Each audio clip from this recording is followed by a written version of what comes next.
સ્વાસ્થ્યની પાઠશાળામાં આવો છો? 2 મહિના થઈ ગયા. 2 મહિના. તો 2 મહિના પહેલા જ્યારે આવ્યા ત્યારે કઈ તકલીફ લઈને આવ્યા હતા? તકલીફ તો ઘણી હતી, અત્યારે ઘણું સારું છે. મારે એ જાણવું છે પાર્વતીબેન કે ઘણી તકલીફમાં કઈ કઈ તકલીફ આવે? તમને કઈ કઈ તકલીફ હતી? મને એક ગોઠણ દુખતો, પછી આ હાથ દુખતો હતો, પછી એસિડિટી હતી, કબજિયાત હતી ને આખું શરીર બહુ દુખતું હતું. બસ ખાલી 5 તકલીફ જ હતી?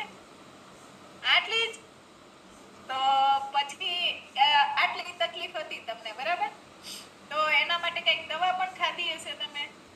દવા તો ઘણી ખાધી, દાદર છે વધારે. દાદરની પણ દવા તમે લીધી છે? લીધી તો બહુ, પણ મોટી નથી હજી, થોડુંક ઈ રિઝલ્ટ જોવે છે. આવશે આવશે. પેલા કહે ને કે આ સ્વાસ્થ્યની પાઠશાળા એવી છે ને, પેલા કેમ આપણે માથું દુખતું હોય, માથું આપણને દુખતું હોય તો આપણે દવા લઈએ ને તો આપણને 5 મિનિટમાં સારું થઈ જાય. સાચી વાત છે? હા, થઈ જાય કે આપણે કેટલા વર્ષથી વજન એમને વધેલો હોય, પછી ઈ વજન એકદમ તો ઉતરી નથી જવાનું. બસ આ વાત મને સારું જ મેળવ્યું છે રિઝલ્ટ તો. હું સારામાં શું લઉં? સારામાં તો હું બહુ આમ મને એમ લાગે તંદુરસ્ત થઈ ગઈ થોડી.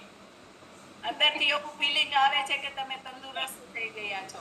હા, ને આમ સવારમાં તે સારું એકદમ આરોગી. આમ પછી આપણે ક્લાસ પૂરો થઈ જાય છે, સૂર્ય નમસ્કાર 15. અચ્છા.